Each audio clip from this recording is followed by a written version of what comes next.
Transformer, ठीक है sir, इसके बारे में बात चलती है। ट्रांसफार्मर एक स्थैतिक युक्ति है, कहने का मतलब ये रोटेटिंग पार्ट नहीं है, ठीक है। स्थैतिक युक्ति होने के कारण इसमें घर्षण हानि और यांत्रिक हानि जीरो होती है, ठीक है।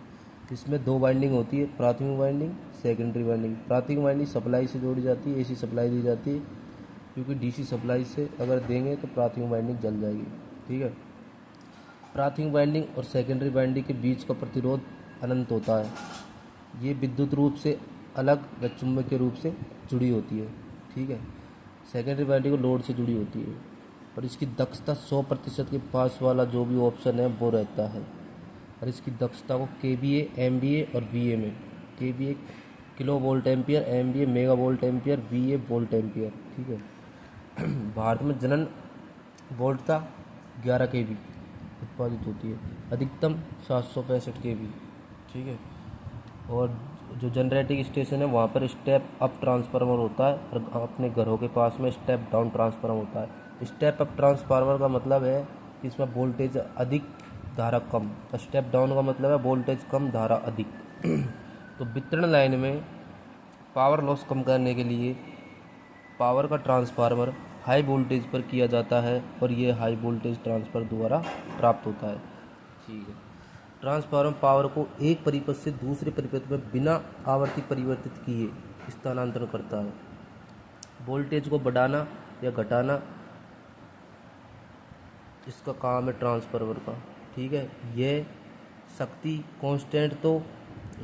कांस्टेंट है, तो मतलब कि वोल्टेज बढ़ाने पर धारा घटती है और वोल्टेज घटाने पर धारा बढ़ती है। आवर्ती में शक्ति नहीं बदलती। ट्रांसफार्मर आवर्ती और शक्ति नियत रहती है। ट्रांसफार्मर के एक्टिव पार्ट, ट्रांसफार्मर दो एक्टिव पार्ट है, तो ट्रांसफार्मर कुंडली और ट्रांसफार्मर की चुंबकीय कोर। ट्रांसफार्मर वाइंडिंग कॉपर व एल्यूमिनियम की बनी होती है। ट्रांसफार्मर का कार्य सिद्धांत करता है अन्योन्य प्रेरण, सहप्रेरण, प्राधानिक प्रेरण, विद्युत चुम्बकीय प्रेरण पर कार्य करता है, ठीक है। हाई वोल्टेज बाइंडिंग V समानुपाती नंबर ऑफ टर्न्स, फेरों की संख्या अधिक पतले। हाई वोल्टेज बाइंडिंग में फेरों की संख्या अधिक होती है तथा अधिक मतलब कि पतले तार होते हैं। फेरों की संख्या अधिक है तो पतले तार। और लो वोल्टेज बाइंडिंग फेरों की संख्या कम तथा मोटे तार होते हैं, ठीक है। ट्रांसफार्मर का मैग्नेटिक कोर का मुख्य कार्य है चुंबकीय फ्लक्स को लो रिलेक्टेंस यानी प्रतिष्ठम रास्ता प्रदान करना है। प्रतिष्ठम व्युत्क्रमण के होता है चुंबकीयशीलता के। अगर प्रतिष्ठम कम है तो चुंबकीयशीलता अधिक होगी। चुंबकीयशीलता का मात्रक है वेबर प्रति एम्पियर टर्न और रिलेक्टेंस का मात्रक होता है एम्पियर टर्न प्रति weber. Transfer magnetic core CRGO silicon steel laminated core का बना होता है, क्योंकि laminated core eddy current loss को कम करता है। एडी करंट लॉस मतलब कि इसको क्या बोलते हैं, एडी करंट लॉस मतलब भंवरधारा हानि को कम करने के लिए लैमिनेटेड का बना होता है। CRGO की फुल फॉर्म होती है कोल्ड रोल्ड ग्रेन ओरिएंटेड और लैमिनेटेड की मोटाई होती है 0.35 mm से 0.5 mm।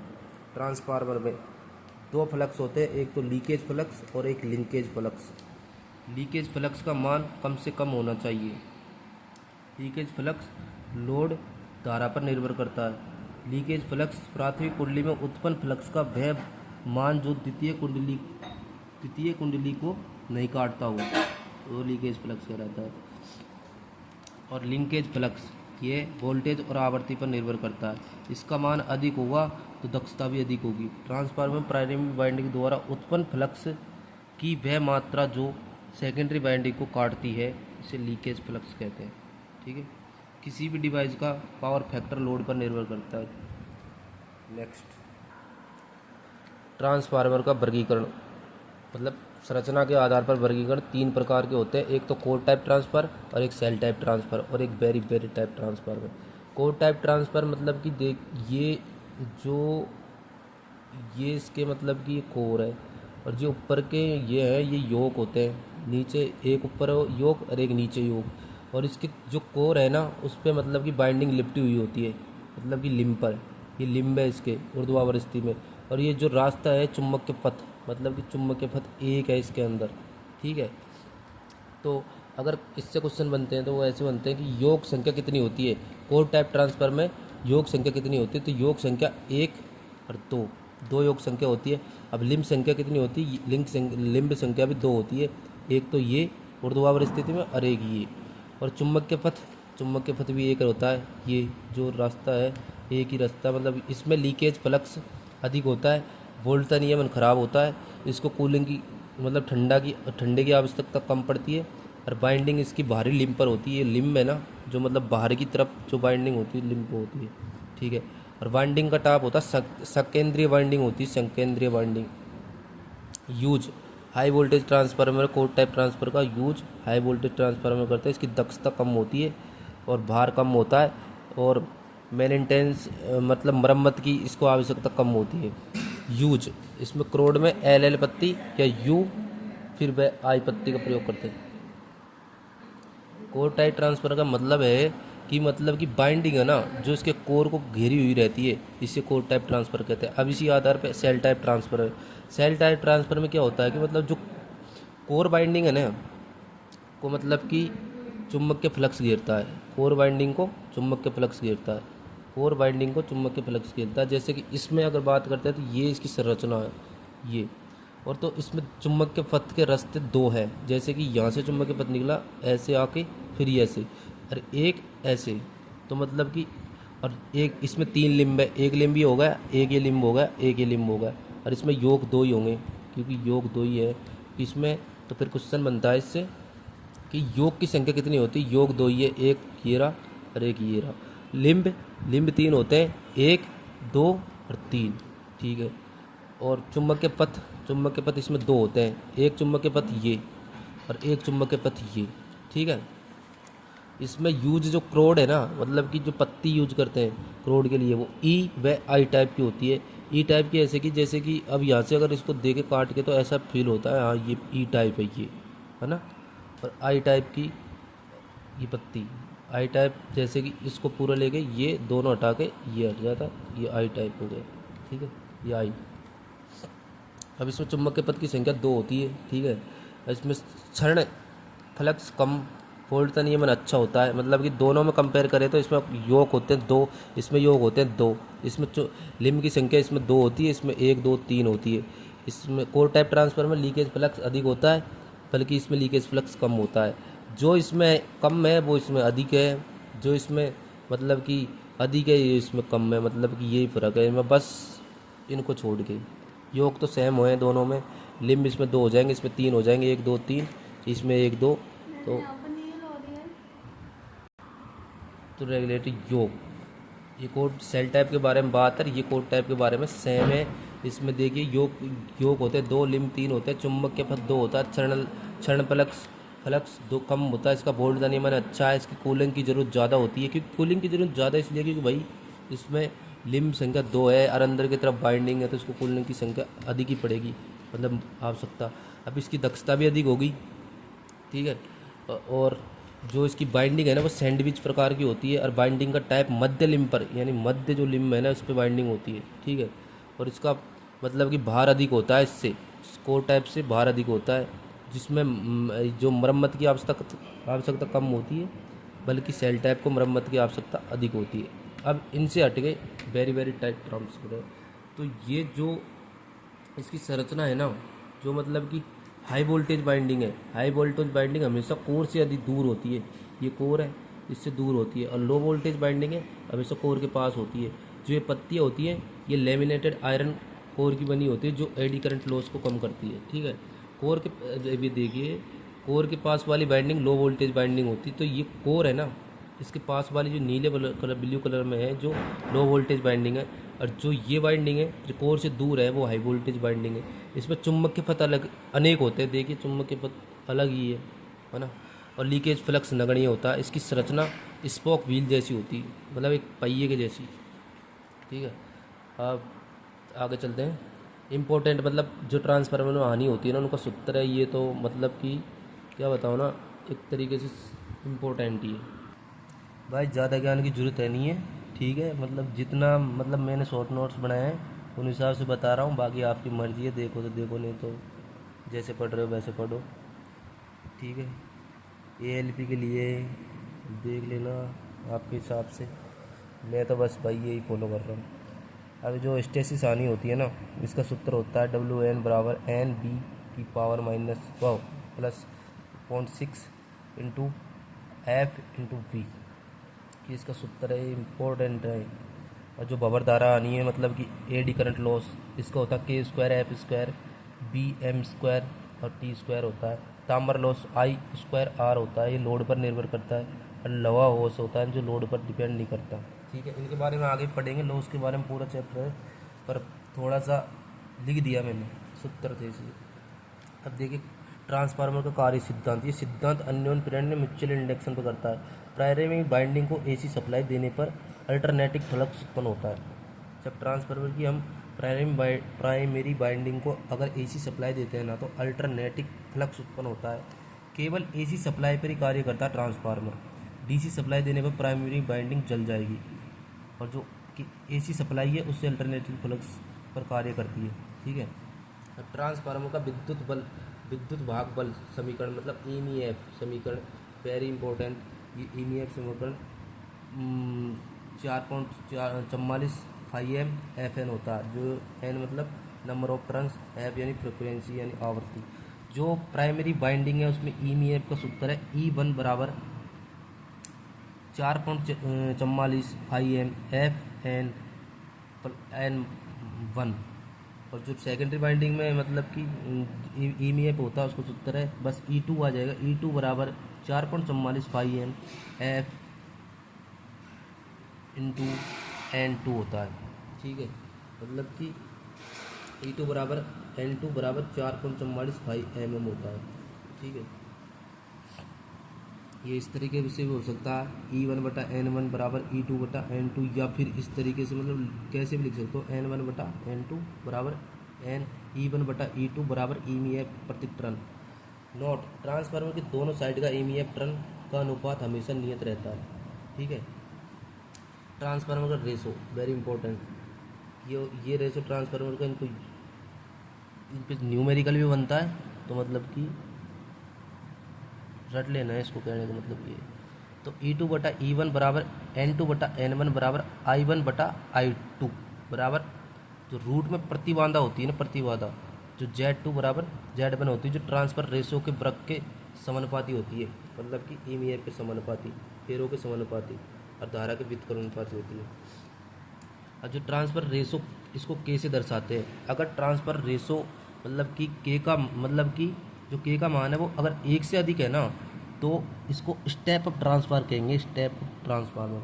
अगर K का मान, ट्रांसफर रेशो को K का मान 1 से कम है तो इसको स्टेप डाउन ट्रांसफर कहेंगे। स्टेप डाउन ट्रांसफर का मतलब है कि द्वितीय कुंडली में फेरों की अपेक्षा प्रथम कुंडली में फेरों की संख्या अधिक है, इसलिए स्टेप डाउन ट्रांसफर में अगर K का मान 1 के बराबर है तो N2 बराबर N1 होगा, इसको आइसोलेशन ट्रांसफार्मर कहेंगे। Note, turn ratio of isolation का ट्रांसफर का अनुपात होता है 1:1। ठीक है, अब नेक्स्ट पेज पे चलते हैं। एक ट्रांसफार्मर होता है आदर्श ट्रांसफार्मर यानी आइडियल ट्रांसफार्मर। कोर की चुंबकशीलता अनंत होती है। इसमें सीधे क्वेश्चन बनते हैं कि आइडियल ट्रांसफार्मर कोर की चुंबकशीलता का मान कितना होता है, तो अनंत होता है।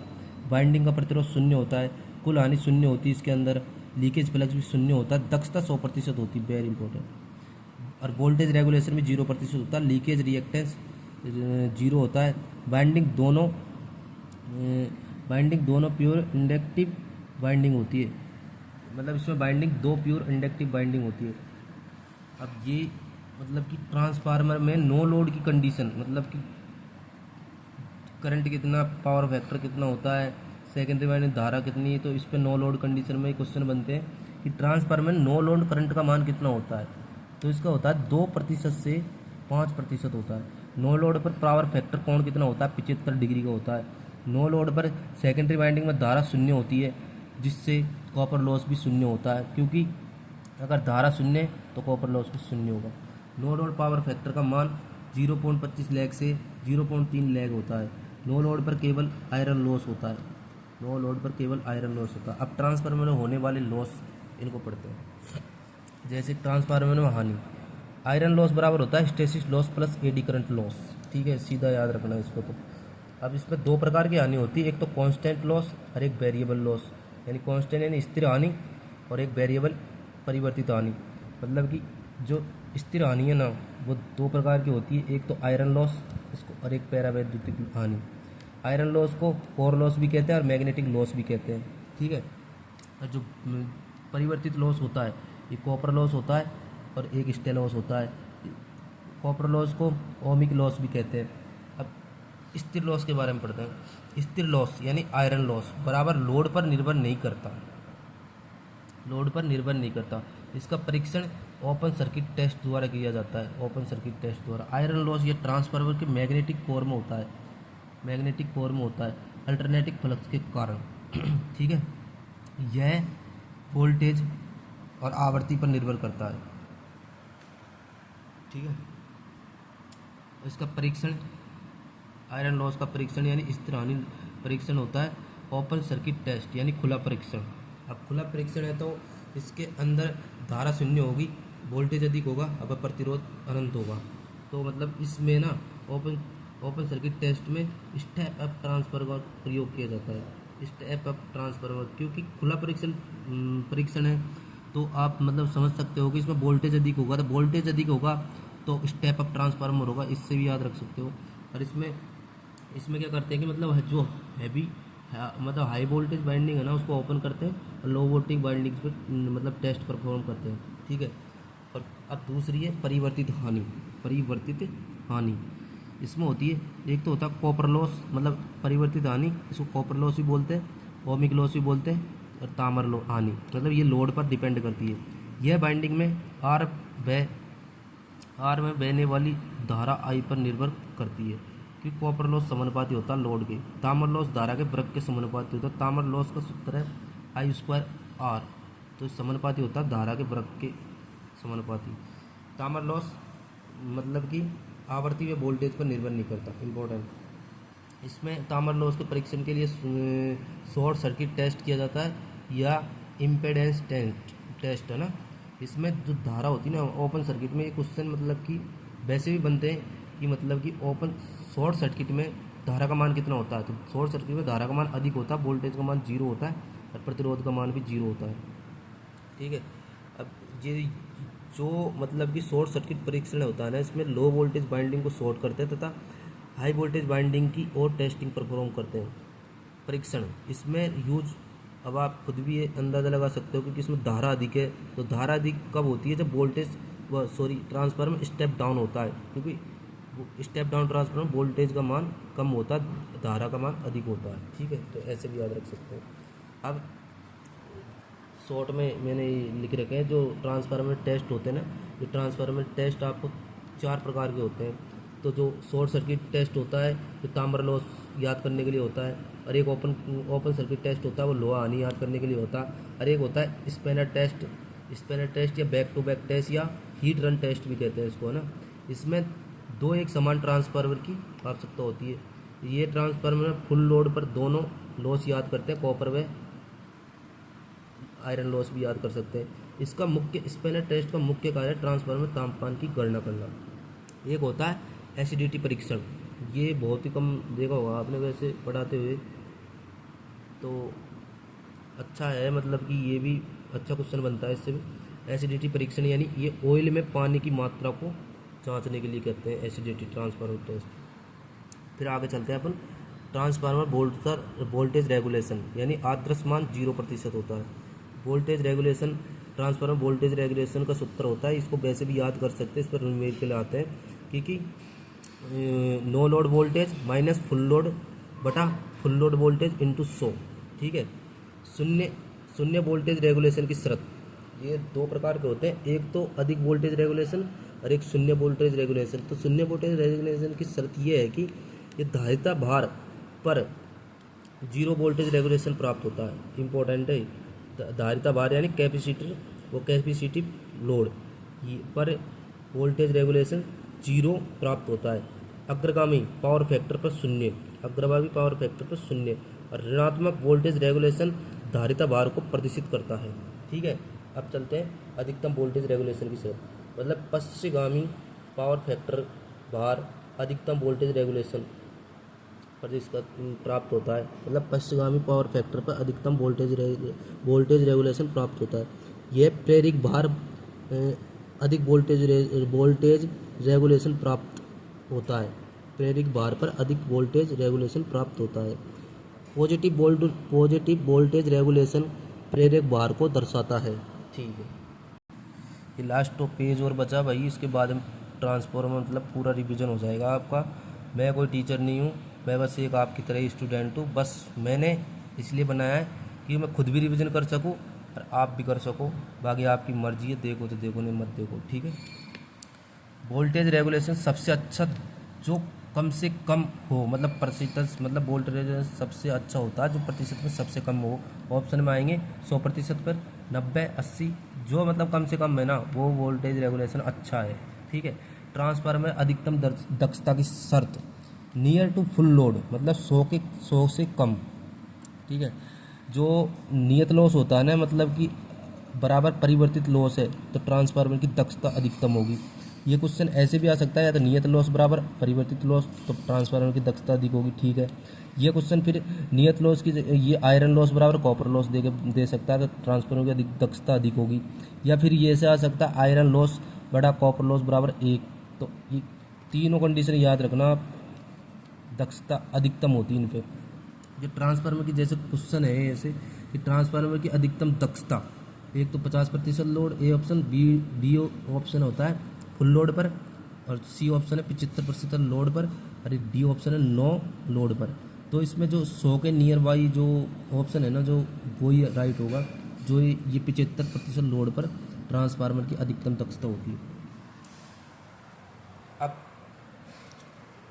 3 टाइप के ट्रांसफार्मर हो रहे हैं, उनके बारे में पढ़ते हैं। एक तो ऑटो ट्रांसफार्मर, या फिर सिंगल वाइंडिंग ट्रांसफार्मर भी बोल सकते हैं इसको, इसके बारे में पढ़ते हैं। फिर उसके बाद में ये डिस्ट्रीब्यूशन ट्रांसफार्मर, वितरण ट्रांसफार्मर और पावर ट्रांसफार्मर, इन दोनों के बारे में अंतर समझते हैं। इससे पहले ऑटो ट्रांसफार्मर को ख़त्म करते हैं, बस थोड़ा सा है, उसके बाद में उनको देखेंगे। जो ऑटो ट्रांसफार्मर होता है ना, तो सिंगल वाइंडिंग ट्रांसफार्मर कहते हैं, क्योंकि इसमें एक ही वाइंडिंग होती है, तो ये जो एक बाइंडिंग है ना, ये इसकी प्राइमरी बाइंडिंग की तरह भी काम करती है कुछ हिस्सा, और कुछ हिस्सा सेकेंडरी बाइंडिंग की तरह काम करता है।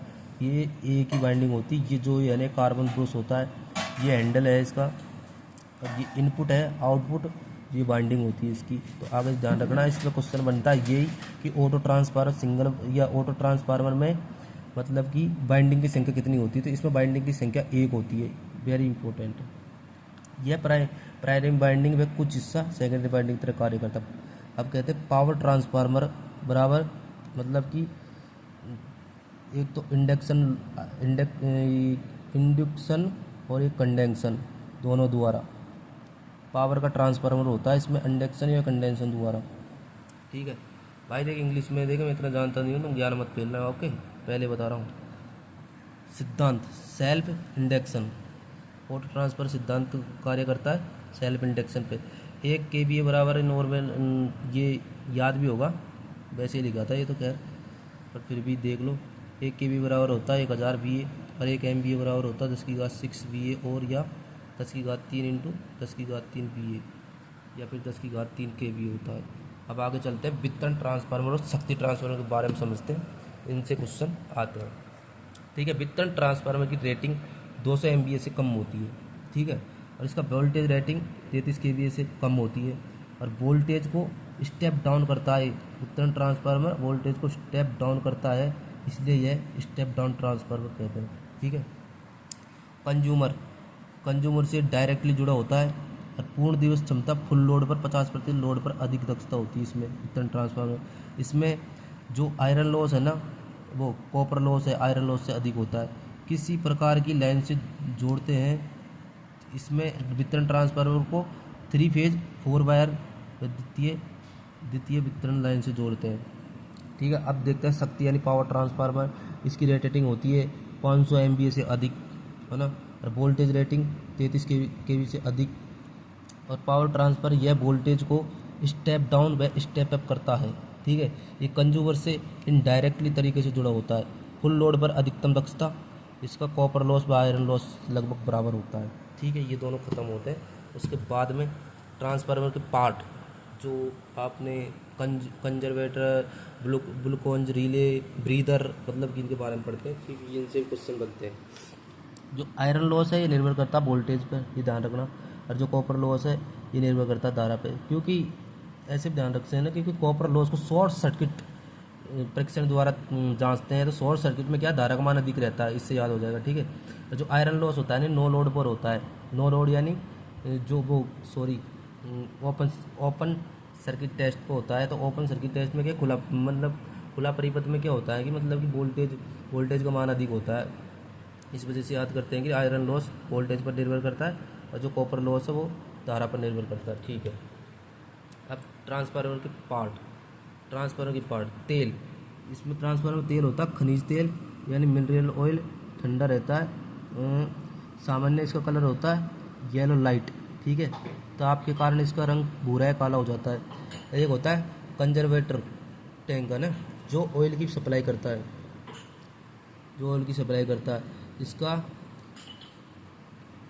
इसे एक्सपेंशन टैंक भी कहते हैं। स्थिति मेन टैंक व ब्रीदर के बीच में होता है। कंजर्वेटर मेन टैंक व ब्रीदर के बीच में होता है। इसका यूज 33 kVA से ऊपर के ट्रांसफार्मर में करते हैं, ठीक है। अब करते हैं ग्लूकोज रिले। यह ट्रांसफार्मर को आंतरिक दोष से सुरक्षा रखता है। इसकी स्थिति कंजर्वेटर टैंक व मेन टैंक के बीच में होती है ग्लूकोज रिले की। इसका यूज 500 kVA के ऊपर, मतलब कि जो ऑयल वाले ट्रांसफार्मर है उससे ऊपर में इस ग्लूकोज रिले का प्रयोग करते हैं। और जो ब्रीदर है इसमें सिलिका जेल से भरा होता है। ब्रीदर में सिलिका जेल भरी होती है। इसका मुख्य कार्य है वायु में नमी को सोखना। इसके रंग, मतलब कि नमी को सोखने के बाद में, नमी से पहले बिना सोखे, सूखे की स्थिति में, मतलब ड्राई, इसमें इसका रंग होता है नीला, और नमी सोखने के बाद हल्का गुलाबी हो जाता है, और अंतिम स्थिति में इसका रंग सफ़ेद हो जाता है, ठीक है। और एक क्वेश्चन और बनता है कि ट्रांसफार्मर मतलब कि आकार, मतलब कि जो होता है ना, मतलब कि आपको ऑप्शन दे देंगे 25 हर्ट्ज 200 वोल्ट, और एक दे देंगे 30 हर्ट्ज 200 वोल्ट, तीसरा ऑप्शन दे देंगे 45 हर्ट्ज 200 वोल्ट, चौथा ऑप्शन दे देंगे 50 हर्ट्ज 200 वोल्ट। इनमें से कौन सा ट्रांसफर सबसे मतलब बड़ा होगा? तो ये इसका सीधा डायरेक्ट फॉर्मूला है। कहने वाला फॉर्मूला क्या है कि अगर जिसकी आवृत्ति सबसे कम होगी ना, ट्रांसफार्मर का आकार उतना ही अधिक होगा। बस जिसकी आवृत्ति सबसे कम, ट्रांसफार्मर का आकार उतना ही बड़ा। अगर ट्रांसफार्मर का आकार आवृत्ति अधिक है तो ट्रांसफार्मर का आकार छोटा होगा, ठीक है, क्योंकि ऐप समानुपाती होती है ट्रांसफार्मर आकार के। अब करते हैं 3 फेज ट्रांसफर कनेक्शन। इसमें होता है कि star star transformer, delta delta star delta transformer, star delta transformer, delta star transformer. तो एक एक के बारे में देखते हैं। स्टार स्टार ट्रांसफार्मर, इसका यूज करता है संतुलित संतुलित भार में। और इसमें हार्मोनिक्स की समस्या होती है स्टार स्टार ट्रांसफार्मर में। ये छोटे ट्रांसफार्मर हाई वोल्टेज में यूज करते हैं इसका। और एक होता है डेल्टा डेल्टा ट्रांसफार्मर, इसका बड़े ट्रांसफार्मर यूज और कम वोल्टेज एप्लीकेशन में करते हैं। केवल 3 फेज लोड कनेक्ट करते हैं इससे। जो स्टार डेल्टा ट्रांसफार्मर होता है इसमें संतुलित असंतुलित दोनों लोड पर यूज करते हैं इसको। और use power system voltage step down करने में, यूज स्टेप डाउन ट्रांसफार्मर की तरह होता है इसका। इसमें न्यूट्रल वायर नहीं होने के कारण वितरण ट्रांसफार्मर यूज नहीं करते, ठीक है। और एक होता है डेल्टा स्टार ट्रांसफार्मर, ये इम्पोर्टेंट है क्योंकि इसका यूज वितरण ट्रांसफार्मर में करते हैं ताकि ये सिंगल फेज लोड कनेक्ट किया जा सके।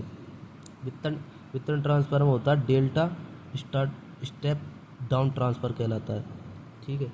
अब आधे में इसमें कनेक्शन होते हैं स्टॉक कनेक्शन या टीटी कनेक्शन या फेज कनेक्शन। यूज इसका स्टॉक कनेक्शन, टीटी कनेक्शन या फेज कनेक्शन का यूज करते हैं 3 फेज सप्लाई को 2 फेज सप्लाई या 2 फेज सप्लाई को 3 फेज सप्लाई में कनेक्ट करने के लिए। इसमें 2 सिंगल फेज ट्रांसफ़र का यूज लेते हैं इस कनेक्शन, मतलब टीटी इस कनेक्शन में 2 सिंगल फेज ट्रांसफ़र का यूज लेते हैं, जो 2 प्रकार के होते हैं, एक तो मेन ट्रांसफ़र और एक टीजर ट्रांसफार्मर। यूज होता है बेल्डिंग मैकेनिक में, बेल्डिंग मशीन में, और इलेक्ट्रिक संदूक भट्टी में, इलेक्ट्रिकल संदूक भट्टी में इसका यूज करते हैं, ठीक है। तो ये मेरी तरफ से तो भाई ख़त्म होता है ट्रांसफार्मर। पूरा रिवीजन। Thank you.